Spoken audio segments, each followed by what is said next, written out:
Sí, doctor. Perfecto. Entonces, ¿qué sucede en los niños más grandecitos, que ya no son neonatos, ¿no? Primero debemos encontrar las diferencias que hay en la vía aérea en relación a un adulto, ¿no? Entonces, cuando vamos a maniobrar la apertura aérea, debemos tener en cuenta que en el caso de los niños es más pequeña, es mucho más anterior, es más estrecha, es más blanda, tiene mayor consumo de oxígeno. Recordemos que el lactante generalmente tiene una respiración nasal, tiene mayor labilidad térmica y va a presentar pues diferencias inmunológicas en relación al adulto, ¿no?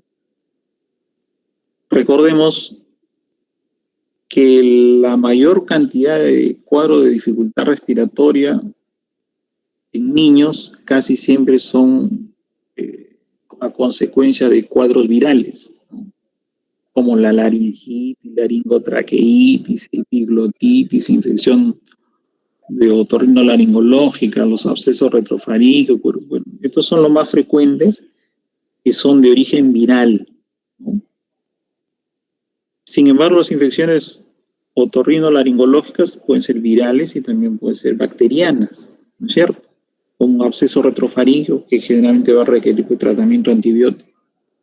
Entonces, en los niños debemos tener en cuenta, y siempre es importante tratar o descartar que no sea la presencia de un cuerpo extraño.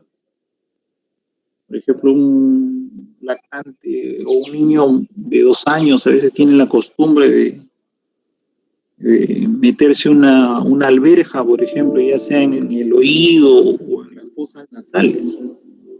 Y a veces no se dan cuenta hasta que después de 2 o 3 días está generando dificultad respiratoria.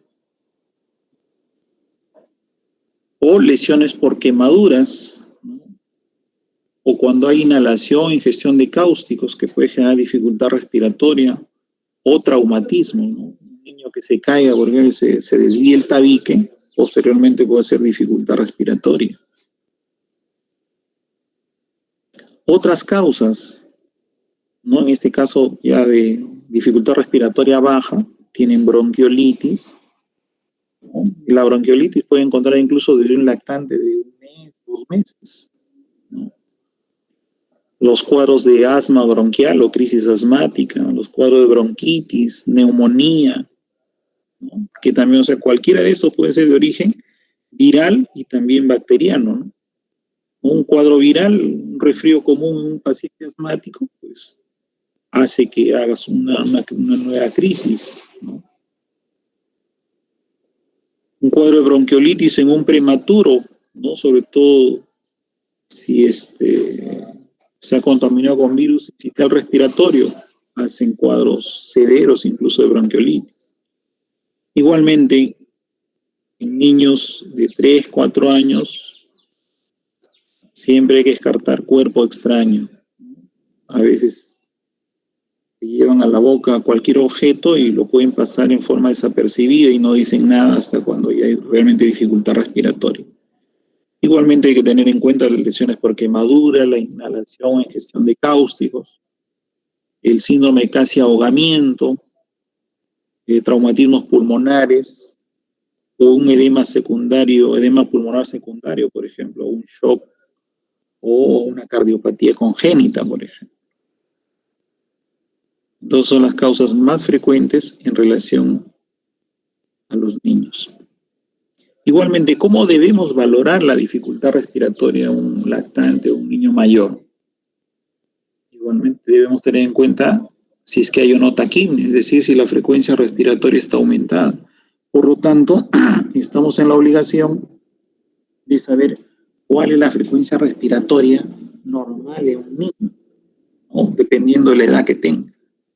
¿Qué más debemos valorar? Si es que hay la frecuencia cardíaca, si la frecuencia cardíaca está elevada, es decir, si es que hay taquicardia, ¿no?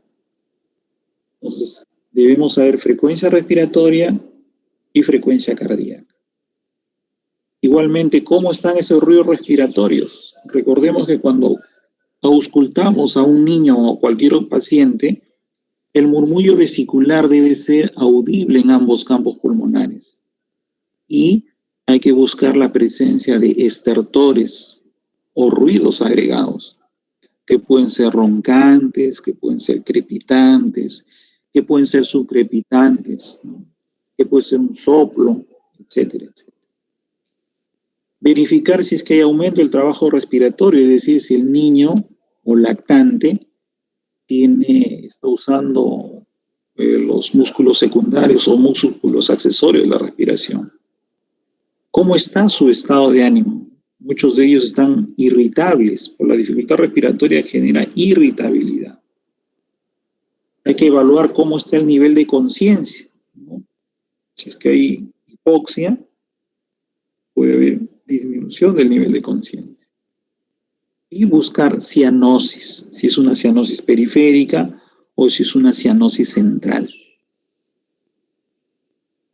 Entonces, aquí tienen el cuadrito de los valores normales tanto de frecuencia cardíaca y respiratoria. Entonces, cuanto más pequeño se es, mayor es la frecuencia cardíaca y respiratoria, ¿no es cierto? Entonces, en el caso de un lactante, vamos a hablar de un lactante, pues después de los 29 días en adelante hasta un año inclusive, la frecuencia cardíaca va entre 100 y 160 en promedio y la respiratoria entre 30 y 60. Generalmente 60 para hasta el neonato, ¿no? Después de ir en ellos, ya, en los lactantes ya baja. De 1 a 3 años, entre 90 y 150 cardíaca, la respiratoria llega máximo a 40. De 3 a 6 años, 80 la cardíaca hasta 140, y ya disminuye la frecuencia respiratoria entre 22 y 34. En niños entre 6 y 10 años, la cardíaca entre 60 y 120, generalmente ya después de los 6 años en adelante, casi todos ellos se comportan como un adulto, ¿no? O sea, a pesar de que puede llegar hasta 120, pero está en 80, 90, no más. Igualmente la frecuencia respiratoria puede llegar inclusive hasta 30, hasta 10 años, pero definitivamente los niños que tengan más de 10 años, ya el comportamiento es de un adulto, es decir, su frecuencia cardíaca está entre 60 y 100 latidos por minuto y su frecuencia respiratoria entre 12 a 16 respiraciones por minuto.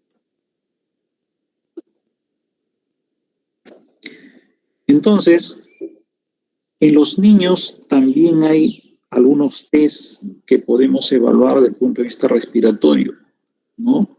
Por ejemplo, acá tiene una escala de Good-Downes modificada para casos de bronquiolitis aguda, donde hay una titulación de 0, 1, 2, 3 puntos y que evalúa pues la presencia de sibilantes, la presencia de tiraje, cómo está la frecuencia respiratoria, cómo está la frecuencia cardíaca, cómo está la ventilación, si es que lo auscultamos, y si es que hay o no presencia de cianosis. Entonces, por ejemplo, si no hay, igual lo importante es cómo valoran esa crisis en el caso de bronquiolitis. Si es leve, en realidad es de 1 a 3 puntos, no es 0 a 3, moderada de 4 a 7 puntos y mayor de 8 puntos, pues es una crisis grave, ¿no? Entonces, si yo tengo un neonato, un paciente lactante, por ejemplo, que tiene sibilantes tanto en inspiración y expiración, le vamos a poner 3 puntos. Si es que hay tiraje intercostal y supraesternal y su frecuencia respiratoria está por encima de 60, una frecuencia cardíaca mayor de 120, y a la auscultación a veces ya ustedes no encuentran, como es un tórax silente, o sea, no hay ruidos, no se escucha nada, esto es de extrema gravedad. Entonces, lo más probable es que tengan incluso que bolsear o intubar a este paciente para darle respiración asistida, ¿no? Entonces, para eso nos sirve este tipo de escalas o de test, para valorar el tipo de crisis, si es leve, moderado o severo, porque de eso va a depender el manejo. Esto es en el caso de bronquiolitis. En el caso, por ejemplo, de síndrome de obstructivo bronquial agudo, ¿no? famoso SOB o SOBA, que está relacionado con asma bronquial. En este caso, igualito, toman frecuencia respiratoria, ya sé si es menor de 6 meses o mayor de 6 meses, evalúa cianosis, si es que hay uso de músculos accesorios y la presencia o no de sibilancias. O sea, igualito, en relación a los valores que se obtenga, si una crisis leve, si es moderada o si es severa. Observen que si es de 10 a 12 puntos, pues una crisis severa.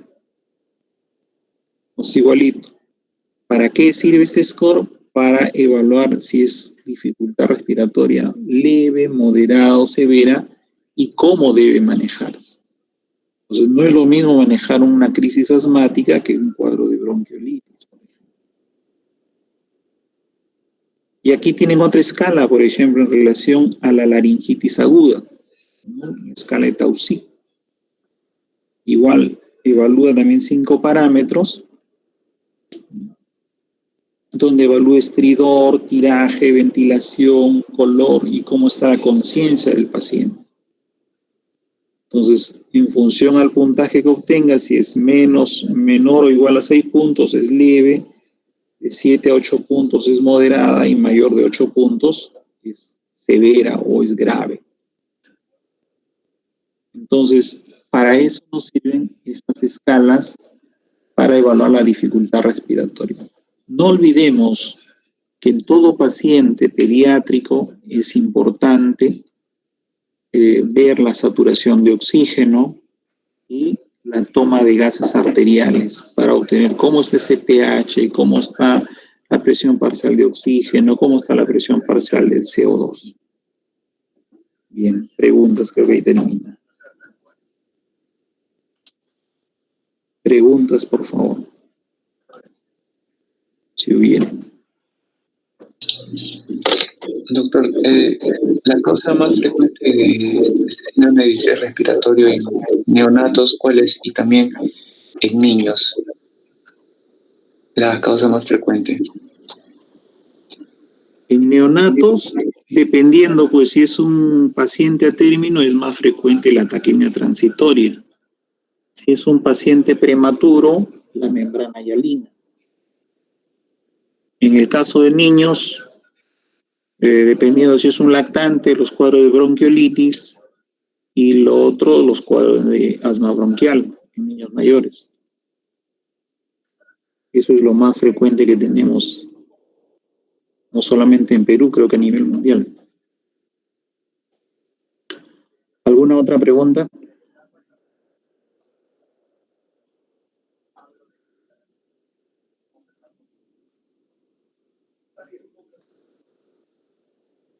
¿No hay preguntas? Creo que no, doctor. Bueno, o han entendido todo o no han entendido nada. Entonces, como mensaje final, es importante que cuando tenga un niño, un neonato o un lactante o un niño con dificultad respiratoria, en primer lugar, sepan ustedes bien el tiempo de enfermedad, ¿no? ¿Qué antecedentes previos ha habido? Y los signos y síntomas que está presentando. Además, el examen físico,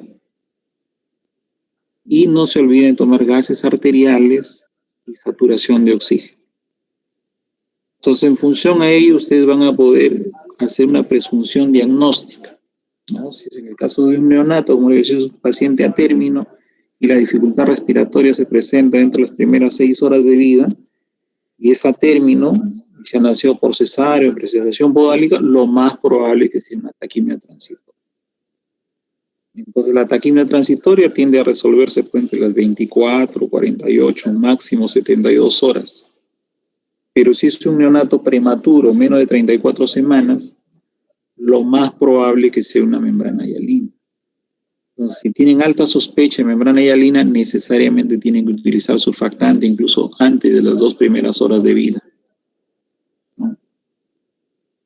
O en otras ocasiones, ya tienen ustedes, por ejemplo, detectado un neonato con taquimia transitoria y lo tienen, imaginemos, con CPAP nasal por una dificultad respiratoria moderada, entonces, y bruscamente el neonato empieza a empeorar, es decir, se incrementa la dificultad respiratoria, cae la saturación o hace periodos de apnea, entonces la pregunta es, ¿qué pasó? O sea, ¿por qué está deteriorándose un paciente en el cual ustedes ya tienen diagnóstico y están supuestamente manejándolo en forma adecuada? Entonces, están en la obligación de reevaluar el caso, ¿no? Reexaminar al paciente, tomar una nueva placa de tórax, porque una de las causas grandes de deterioro brusco es el síndrome de fuga de aire, es decir, la presencia de un neumotórax o un neumomediastino. Entonces, eso puede generar un deterioro brusco, inclusive estando un paciente en ventilación mecánica, ¿no?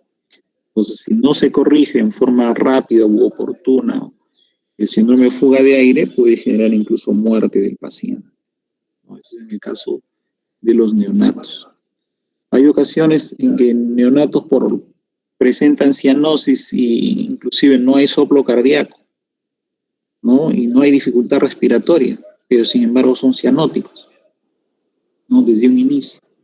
En ellos hay que sospechar incluso cardiopatías tipo Fallot rosado, en el cual inicialmente no soplan, ¿no? Justo en Coyique tenemos un neonato que ya tiene como 10 días y desde el nacimiento satura por 70, 65. O sea, al inicio cuando nació le pusieron oxígeno, ¿no? Y llegaba máximo 85, 90. Pero no hay dificultad respiratoria, tampoco sopla, ¿no? Pero si con oxígeno igualito sigue desaturando, lo más probable es que sea un cardiópata cianótico. Entonces no es conveniente dar oxigenoterapia en esos casos porque algunos neonatos son oxígeno dependientes, ducto dependientes, de tal manera que si le ponen mucho oxígeno, también pueden generar la muerte del paciente. Un cardiópata cianótico de preferencia no usará oxígeno porque si le pongan oxígeno va a seguir desaturando. En el caso de los niños mayores, pues igualmente, casi siempre la gran mayoría de los pacientes con dificultad respiratoria es por cuadros virales, ¿no? Entonces, niños menores de 2 años es frecuente los cuadros de bronquiolitis, mayor de 2 años y ya los cuadros de asma bronquial. Bien, ¿alguna otra pregunta?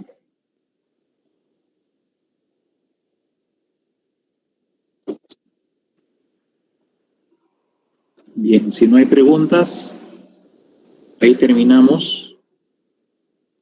Nos vemos hasta la siguiente clase. Gracias, doctor. Ok.